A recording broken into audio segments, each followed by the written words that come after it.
Le damos la bienvenida a toda la audiencia que se conecta con otro capítulo de este consultorio jurídico, que es una alianza entre El Tiempo y la Universidad Libre.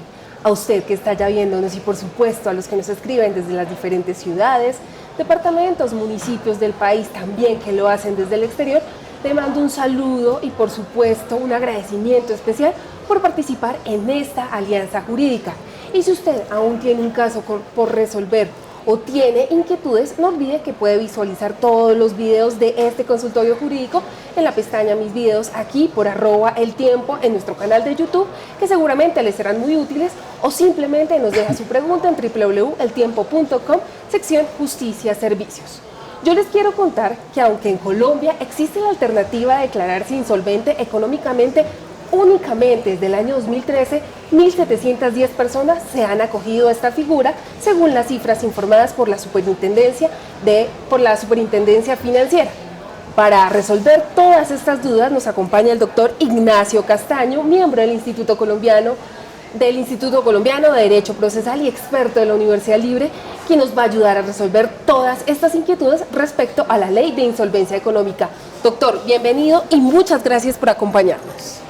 Muchísimas gracias por la invitación y pues aquí estamos a plena disposición, tanto tuya como de todas las personas que quieran consultar o tengan inquietudes sobre este punto específico.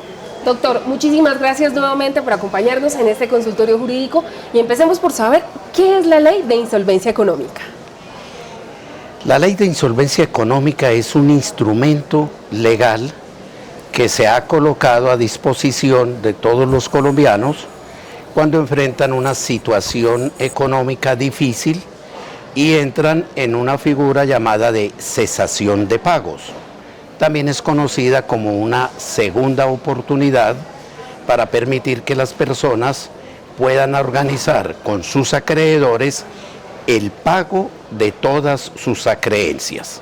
Es bien importante, antes que nada, establecer que esta es una ley para negociar con los acreedores el pago de las deudas. Bueno, entonces podemos decir que el objetivo de esta ley de insolvencia económica es justamente poder pagar más fácil estas obligaciones. Indudablemente, esto hace parte de toda una estrategia global de buscar desjudicializar todas las controversias que surgen entre las personas y buscar más bien, por vía de conciliación, llegar a un acuerdo con los acreedores para no llegar a las instancias de carácter judicial y establecer con ellos una negociación para hacer el pago de las acreencias. Doctor, me gustaría saber cuáles, o más bien a la audiencia también le gustaría saber cuáles son los requisitos para poder acceder a esta ley de insolvencia económica. Los requisitos son muy fáciles. Aquí tenemos que diferenciar que en realidad lo que se ha llamado la ley de insolvencia son 3 procedimientos. Un procedimiento para la negociación de deudas, un segundo procedimiento para convalidar acuerdos privados que se hayan podido hacer entre el deudor y los acreedores, y un tercer procedimiento que es el de la proceso de liquidación de todos los bienes que tiene el deudor para pagar sus acreencias. Para todos ellos, el primer requisito, el más fundamental, es sin duda alguna la declaratoria de estado de insolvencia. Esa declaratoria de estado de insolvencia se busca hacer desde el punto de vista del individuo, del deudor, que entra en un estado que se llama de cesación de pagos. El estado de cesación de pagos, que no necesita declaración judicial ni declaración de nadie, sino del solo deudor, cuando el deudor, por ejemplo, para el proceso de insolvencia, encuentra que se han acumulado 2 procesos o más procesos de carácter ejecutivo y que estos procesos le estén afectando como mínimo el 50% de todas sus acreencias. Me explico.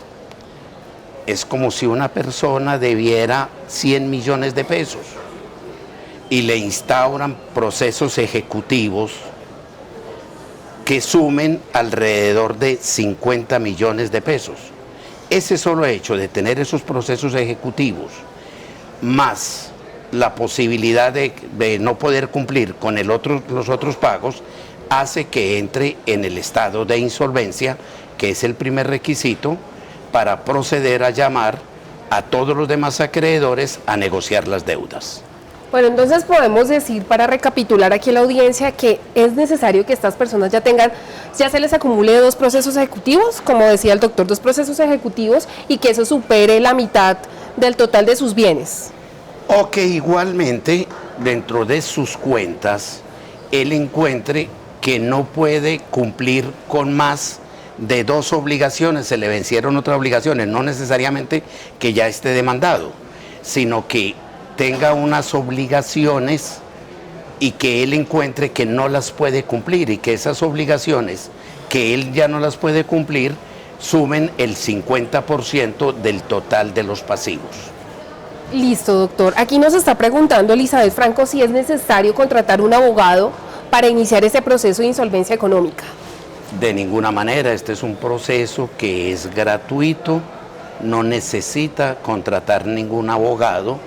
Lo que sí se les recomienda es que se contrate un asesor que les indique todo lo que puede llevar a cabo en el proceso de insolvencia, básicamente a través de los consultorios jurídicos de las universidades que prestan este servicio de manera gratuita. Doctor, aprovechando este tema de si necesitamos o no necesitamos un abogado, hablemos un poco de cómo es el procedimiento para acogernos a esa ley de insolvencia económica. Es elevarle una petición. Los que deben conocer de este proceso de insolvencia son los centros de conciliación y las notarías. Es simplemente elevarle una petición al centro de conciliación o a la notaría para que se dé apertura y se declare abierto el proceso de insolvencia de persona natural, no comerciante. Doctor, o sea que en este punto podríamos ir hasta la notaría y hacer una declaración extrajuicio diciendo que nosotros estamos insolventes económicamente. No una declaración, una petición.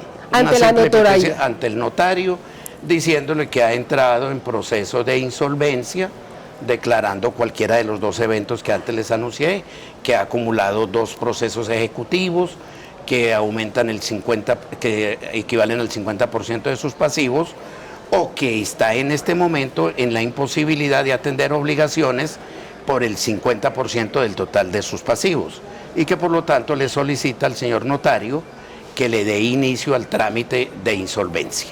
Doctor, aquí nos pregunta Luis Carlos Ruiz Rueda, ¿cómo se hace y dónde se hace la declaratoria de insolvencia? En el lugar del domicilio del deudor. Donde esté el deudor, va a un centro de conciliación o a la notaría para que le lleven a cabo el proceso de insolvencia. Doctor, aquí nos preguntan, ¿cualquier tipo de deuda puede ser cubierta por la ley de insolvencia?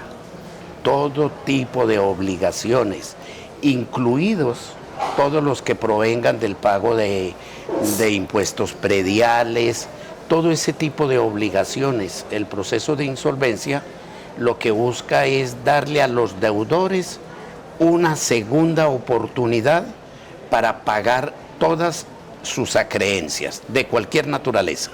Doctor, volviendo un poco a lo que estamos hablando del procedimiento, estamos en el primer paso y es ir ante la notaría o ante el centro de conciliación haciendo la petición de declararnos insolventes. ¿Cuál es el segundo paso a seguir?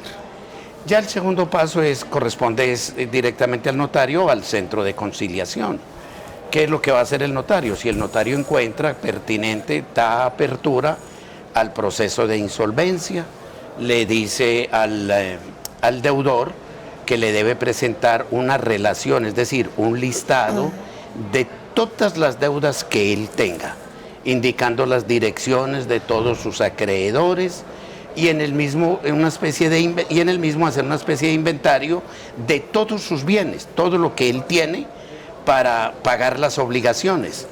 Ya con esa información, el notario o el centro de conciliación inmediatamente pasa a llamar a todos y cada uno de los acreedores para citarlos a una primera reunión que se llama de negociación de las deudas.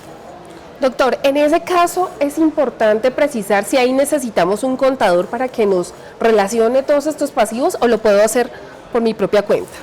Sí, eso pues lo más prudente es pues asesorarse de un asesor para estas cosas, pero realmente la ley no exige que esto tenga que llevar esas formalidades o estas cosas, porque pues eso van a generar costos.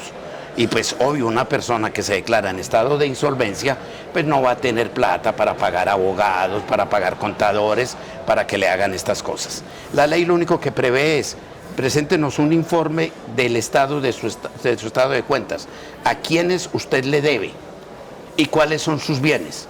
Eso tiene que hacerlo, obvio, bajo la gravedad del juramento.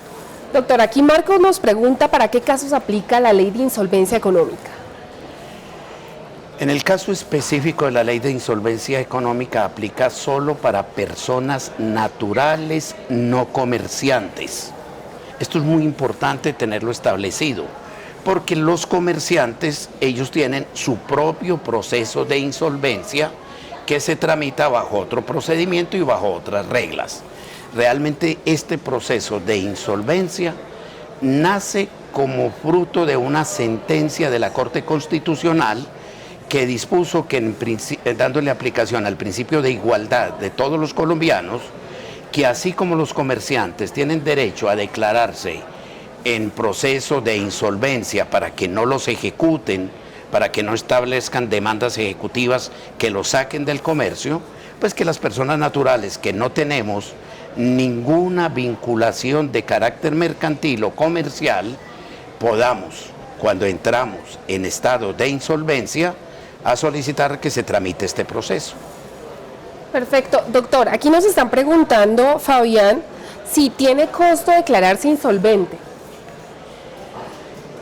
Bueno, si se tramita ante un notario, se han establecido unos honorarios, unos gastos que cobran las notarías y que fueron fijados por la Superintendencia de Notariado y Registro, que son unos gastos mínimos que están establecidos en una tabla y es de acuerdo al monto total de las obligaciones y está determinado en salarios mínimos.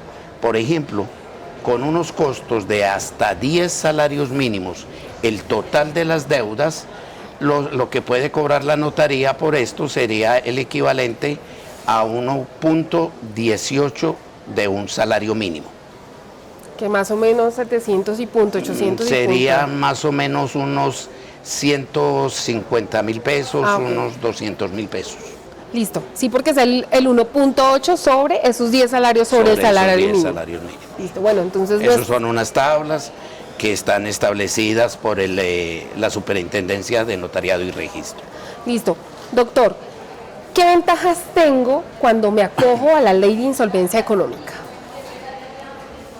La principal, que se suspenden todos los procesos de carácter ejecutivo, los procesos de restitución de bienes inmuebles, es decir, todas aquellas acciones judiciales que los acreedores puedan empezar a formularle o que ya los hayan formulado. Tiene también como gran ventaja que si se están debiendo servicios públicos domiciliarios y les suspendieron los servicios públicos domiciliarios, con la sola aceptación de la notaría o el centro de conciliación del trámite de insolvencia, la respectiva empresa tiene que instalarle nuevamente los servicios públicos domiciliarios que hubieran sido suspendidos. Es decir, se suspenden todas las actuaciones judiciales tendientes a rematarle bienes a la persona, a sacarlo del bien inmueble porque estaba debiendo arrendamientos, para ingresar todo en una mesa de negociación donde vamos a negociar con todos los acreedores cómo vamos a empezar a hacer los pagos.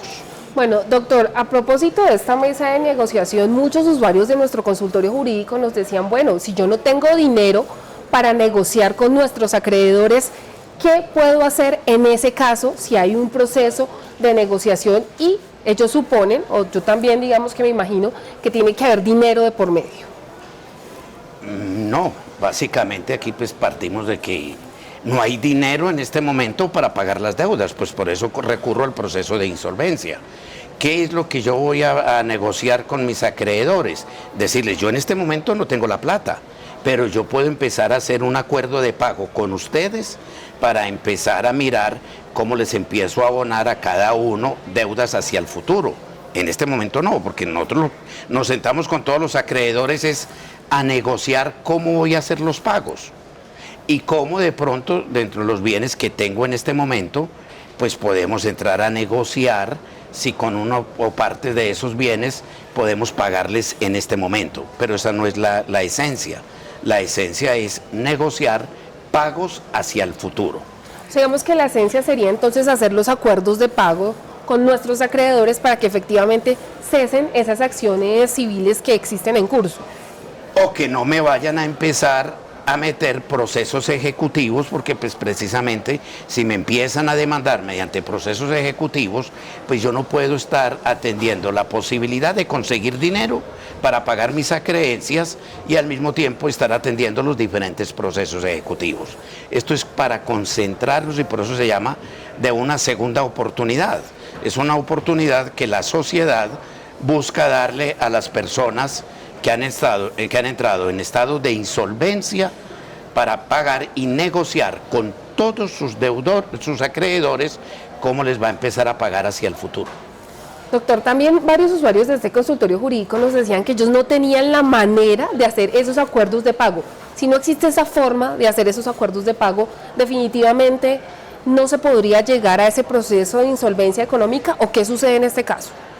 No, porque precisamente la esencia y la naturaleza de este proceso es que yo en este momento no tengo la plata, pero sé que me voy a poner a trabajar, que voy a empezar a gestionar cosas para comprometerme a efectuar pagos hacia el futuro.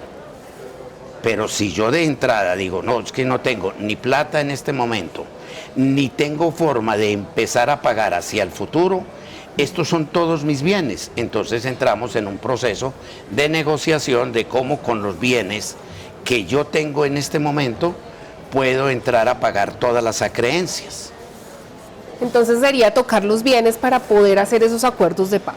Es que de todas maneras los bienes cuyo inventario tengo que hacer en la petición cuando empiezo el trámite de la declaración de insolvencia, todos los bienes están garantizando que yo voy a pagar. ¿Con qué voy a pagar?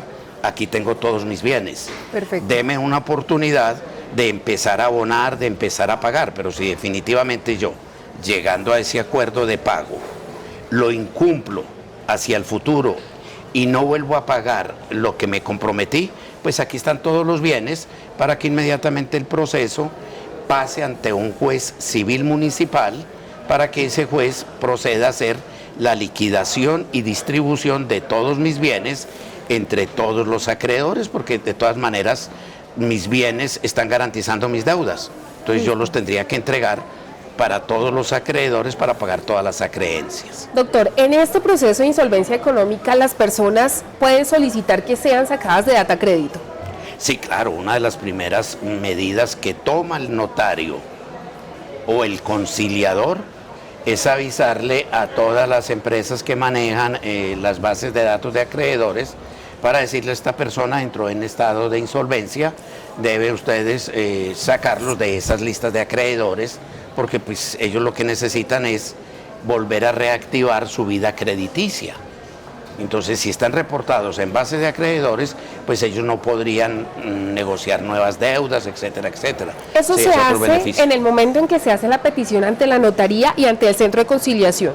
Esto lo hace directamente el notario o el conciliador. O sea, ellos les mandan los comunicados. Como consecuencia de decir, se aceptó la petición del trámite de insolvencia, entonces el juez, el notario o el conciliador procede a decirle a todos los jueces donde se están tramitando procesos ejecutivos, procesos de restitución de bienes inmuebles y a Data Crédito a decirles, mire, suspendan todos los trámites que están allá, nosotros estamos tramitando este proceso de insolvencia y nosotros oportunamente les avisamos.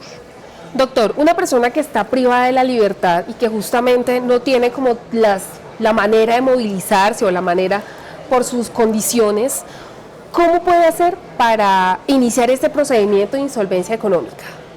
Ahí la persona puede mandar por la oficina jurídica que tienen todos los centros carcelarios del país, tienen una oficina de asesoría jurídica, pueden radicar en esa oficina de asesoría jurídica la petición para que de ahí, de esa oficina, se la remitan al centro de conciliación o a la notaría que haya escogido el interno. Y ya posteriormente, pues, para concurrir a la rueda de negociación de deudas y a todas las instancias de negociación del acuerdo conciliatorio, pues tramitar ante el IMPEC los respectivos permisos para que le puedan permitir su asistencia y estar en el centro de conciliación o en la notaría para cumplir estas diligencias. No necesita entonces apoderado. No necesita apoderado en cualquier trámite. Estos trámites son gratuitos. No necesita. Doctor, Elisa Mejía nos pregunta, ¿se puede declarar una persona insolvente con un solo acreedor pero sin capacidad económica para pagarle a este acreedor? No. No. La ley es expresa. Tiene que ser dos. Como mínimo dos. Y que esas acreencias alcancen como mínimo el 50% del total de sus pasivos. Si es un solo pasivo y no tiene forma de pagarlo, no se puede someter a la ley de insolvencia. Perfecto, sí, porque los requisitos es que sean dos procesos como mínimo, ¿no? O que tenga como mínimo dos acreedores que no les pueda cumplir con las obligaciones, siempre y cuando sumen hasta el 50% del total de sus pasivos. Listo, doctor. Ivonne nos pregunta, ¿un desempleado después de cuánto tiempo puede declararse insolvente económicamente y si no tiene bienes, cómo puede hacer? Bueno, aquí diferenciemos que hay una faceta que no se ha analizado mucho en estos procesos. Siempre se habla del proceso de insolvencia, pero cuando empezábamos esta charla les hablaba yo que existe otro procedimiento que es el de legalización de acuerdos privados. De pronto la persona que nos está solicitando esta información estará más en el rango del segundo de convalidación de acuerdos privados. Es una figura muy interesante y hasta exótica. Aquí en este no es necesario recurrir ante un notario, ante un conciliador, sino que la persona entra directamente ella a llamar a todos sus acreedores y a decirles, mire, no tengo forma de pagarles sus deudas en un horizonte de 120 días contados a partir de este momento, muy seguramente yo no voy a poder pagar las acreencias porque no empezamos a negociar desde ahora cómo le voy a hacer yo los pagos. Esta figura yo digo que es un poco exótica y no ha sido muy examinada. Se llama, recordemos el nombre, convalidación de acuerdos privados. Convalidación de acuerdos privados. Lo puede hacer por cuenta propia. La puede hacer por cuenta propia, pero mire las causales que son las más interesantes. Una de las causales, que yo haya sido despedido de mi empleo, me echaron de mi trabajo. Entonces yo ante esa incertidumbre, en este momento que me acaban de echar de mi trabajo, en un horizonte de 120 días, yo digo, yo podré conseguir trabajo en 120 días. De pronto sí, de pronto no. ¿Por qué no empiezo más bien de una vez a llamar a todos mis acreedores para que no empiecen a demandarme y les explico que me acaban de echar de mi trabajo, que he perdido mi trabajo, que por qué no empezamos a negociar mis deudas, a ver qué podemos hacer? Y el otro, que es también de una ocurrencia casi cotidiana, entrar en un proceso con su compañera permanente, con su cónyuge, con su esposa o esposo y atender todos esos trámites de la liquidación de su sociedad conyugal, pues eso es traumático. Entonces, el ingresar en esos procesos, en esos estados de confrontación con su cónyuge, con su compañero o compañera, para liquidar la sociedad conyugal en la parte económica, también da lugar que al lado que estoy tramitando ese proceso, pues yo empiece a llamar a todos mis acreedores y lleguemos a un acuerdo privado de negociación de deudas. Y ya una vez tengamos ese acuerdo privado, lo llevamos ante un notario, ante un centro de conciliación, para que allí nos convaliden ese acuerdo para pagar las obligaciones. Bueno, esto es menos formal y es como más fácil, ¿no? Y es menos costoso de pronto. ¿O me equivoco? Ninguno. Es que todos los únicos costos que son, vuelvo y te repito, porque en este son los caso, gastos de administración. Porque en este caso acuerdos privados sería ir hasta el notario a que me autentiquen el documento. No, autenticar no, es el notario, es que esto es todo un trámite, porque Perfecto. el iniciar el trámite de este proceso, como esto tiene una garantía de cumplimiento, Sí. ¿cuál es la garantía de cumplimiento? Que aquí están todos mis bienes, si yo no cumplo el acuerdo, pues ¿con qué voy a pagar? Con todos mis bienes. Entonces el notario, cuando se incumple el acuerdo de pago en cualquiera de los dos eventos, bien sea cuando yo concurro por vía de la declaratoria de insolvencia, Sí. o bien cuando me han despedido de mi trabajo y llegó a un acuerdo privado con mis acreedores, en cualquiera de estos dos casos, el notario lo que hace es empezar todo el trámite del proceso de insolvencia, que cuando se incumple el acuerdo, inmediatamente pasa todas esas diligencias al juez civil municipal del municipio donde esté viviendo el deudor, para que el juez civil municipal Sí. pase a distribuir los bienes y adjudicárselos a todos los acreedores que hicieron parte del acuerdo de insolvencia. Perfecto, doctor, muchísimas gracias por acompañarnos. Ya se nos terminó el tiempo en el día de hoy. Espero que haya sido muy útil la información. Doctor, cuéntenos dónde podemos consultar todo esto que usted nos ha instruido en el día de hoy. Pues básicamente todo pues está en la ley. Hemos escrito, como soy miembro del Instituto Colombiano de Derecho Procesal y tuve oportunidad de trabajar en la redacción del Código General del Proceso, pues escribí el texto, el libro que Acá tenemos el texto para que lo vean. este libro donde está perfectamente detallado y explicado todo el procedimiento de declaratoria de insolvencia de persona natural no comerciante. Listo, doctor, ven, revisemos este libro. ¿Cómo se llama el libro? El libro se llama Código General del Proceso. Sí. La ley de insolvencia económica, ¿cuál es? ¿Nos la recuerda, por favor? Es el Código General del Proceso. Está ahí. Está en el Código General del Proceso, se incorporó en la parte de los llamados procesos liquidatorios. Perfecto. Esta no es, se suele citar como una ley aparte, pero en realidad hace parte del Código General del Proceso. Listo, doctor, muchísimas gracias nuevamente por acompañarnos acá en este consultorio jurídico y esperamos que le haya sido muy útil esta información. Y recuerden que si tienen dudas y aún no ha podido resolver su caso, nos pueden escribir en www.eltiempo.com, sección Justicia y Servicios, diligencia en el formulario y nosotros estaremos atentos a esas consultas. Los saluda Zaida Piñeros.